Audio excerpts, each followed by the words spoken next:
Du coup, attends. Ouais. Je vais taper au clavier, je vais couper ça au montage. Mais j'ai une petite idée. Ok. Euh, je suis sur le site du lore de League of Legends. Alors, je t'arrête tout de suite. Je vais pas te parler du jeu en lui-même. On s'en fiche, on n'est pas là pour ça. Mais le jeu dispose de nombreux champions qui ont tous une histoire. Et qui souvent est intéressante même pour quelqu'un qui ne joue pas à LoL. C'est d'ailleurs pour ça que la série Arcane existe et qu'elle a si bien fonctionné, c'est-à-dire qu'on n'est pas obligé de jouer au jeu pour comprendre l'histoire des champions. Ça peut être un concept intéressant. Je vais voir, peut-être que en montage je rajouterai un petit feu de camp pour faire une petite ambiance forêt, et on se raconte des histoires et tout. Ça peut être intéressant. Je suis en train de regarder un petit peu les champions. Je connais pas l'histoire de tous les champions évidemment, mais je sais qu'il y a matière, mais il faut que j'en trouve un qui soit pas trop long au niveau de l'histoire, mais pas trop court non plus, tu vois. Je vais pas prendre pour ceux qui connaissent l'histoire de Shaco parce que sinon la vidéo elle va faire 30 secondes quoi. En vrai je sais pas, je suis en train de me tâter.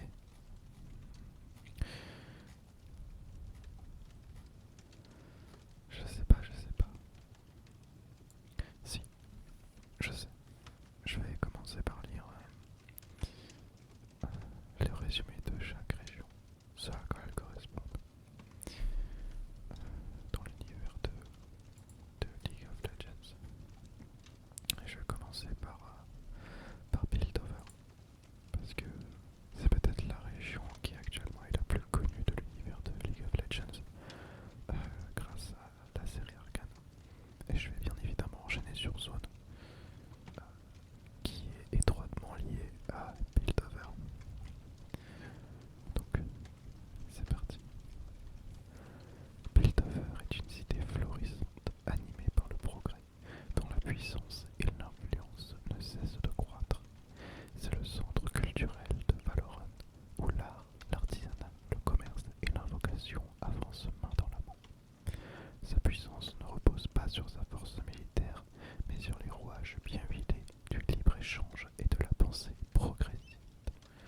Située sur les falaises qui surplombent le district de Zone et l'océan, cette ville est le point de convergence de flottes entières de vaisseaux qui traversent ces titanesques portails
qui pour le coup est totalement différente.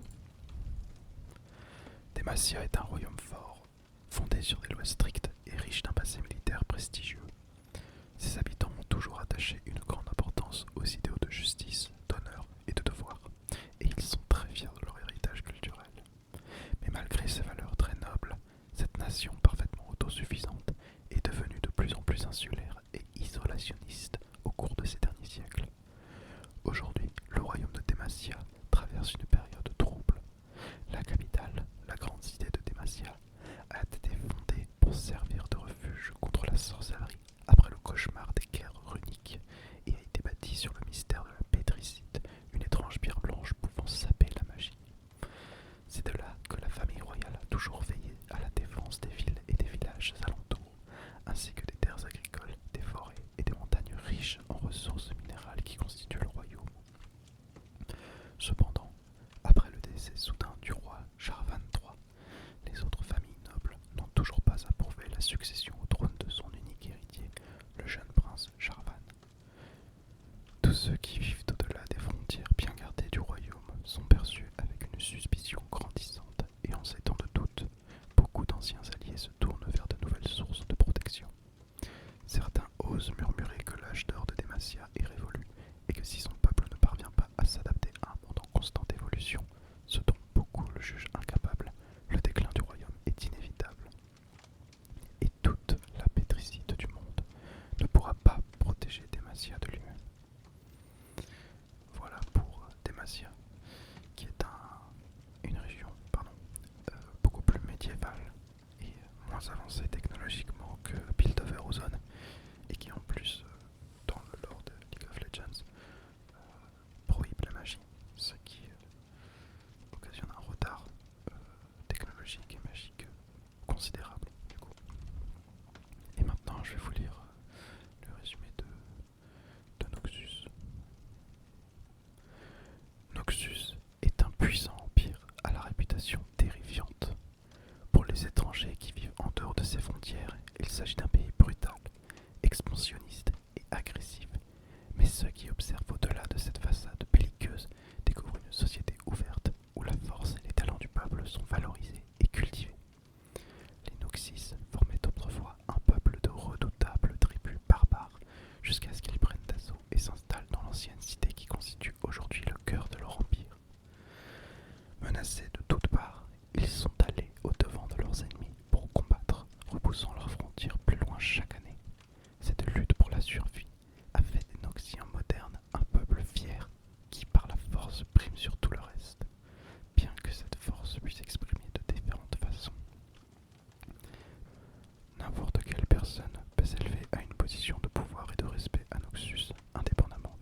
Vache, la jeune reine des Avarosans. L'avenir, pourtant, n'en reste pas moins maussade. Tôt ou tard, la guerre reviendra à Freljord, et nul ne peut espérer y réchapper.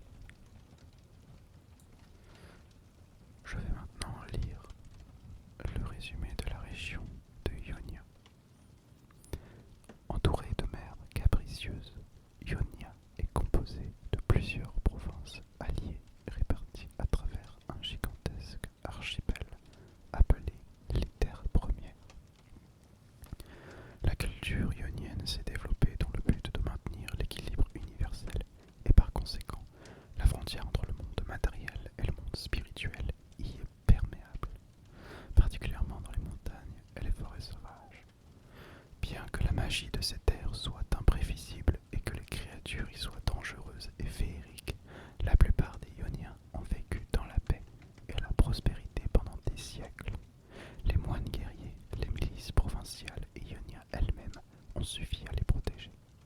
Mais tout a basculé il y a 12 ans, lorsque Noxus a attaqué les Terres Premières. Les assauts incessants des forces impériales ravagèrent Ionia pendant de nombreuses années, avant d'être vaincus, et le prix de la victoire fut terrible. Désormais, une paix fragile règne à Ionia. La guerre a provoqué différentes réactions et a divisé la région. Certains groupes, comme les moines de Shojin ou Kingu, souhaitent renouer avec les valeurs traditionnelles, l'isolement et le pacifisme. D'autres factions, comme la fraternité Navori ou l'ordre de l'ombre, sont plus radicales et demandent la militarisation de la magie de leur terre afin de créer une nation puissante, unie et capable de se venger de Noxus. Le destin de Ionia ne tient qu'à un fil que peu de gens sont prêts à trancher, mais que tous voient s'effilocher dangereusement sous leurs yeux. C'est à peu près tout pour Ionia. Je vais enchaîner avec Shurima, qui est une région totalement différente, un peu plus désertique. L'empire de Shurima était autrefois une civilisation florissante qui s'étendait sur un continent tout entier.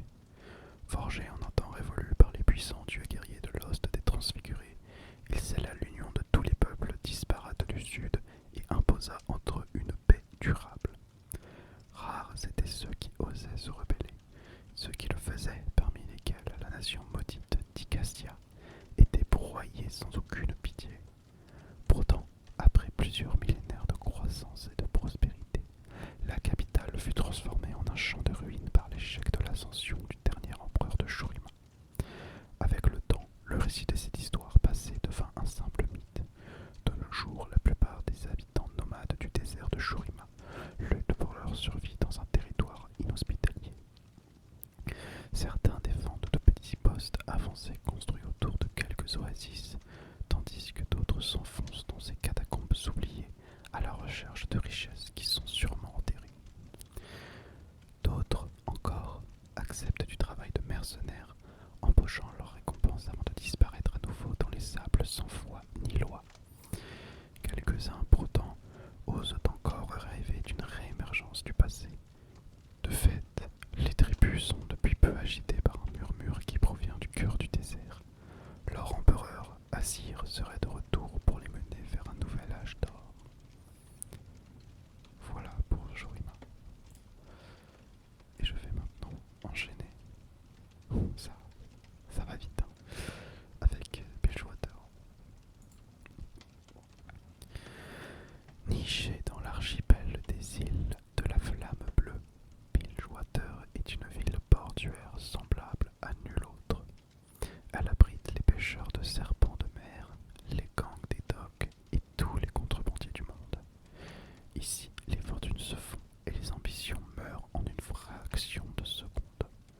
Pour ceux qui fuient la justice, l'endettement ou la persécution, Bilgewater peut être le lieu d'un nouveau départ, car nul ici ne vous questionne sur votre passé. Pourtant, chaque matin, on retrouve dans les eaux du port des cadavres de voyageurs, la bourse vide et la gorge tranchée. Bien que Bilgewater soit une cité dangereuse, elle regorge d'opportunités pour les aventuriers sans scrupules que limitent d'ordinaire les lois et les régulations commerciales. Si vous avez de l'argent, vous pouvez acheter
celui-là aussi risque d'être très court, il me semble.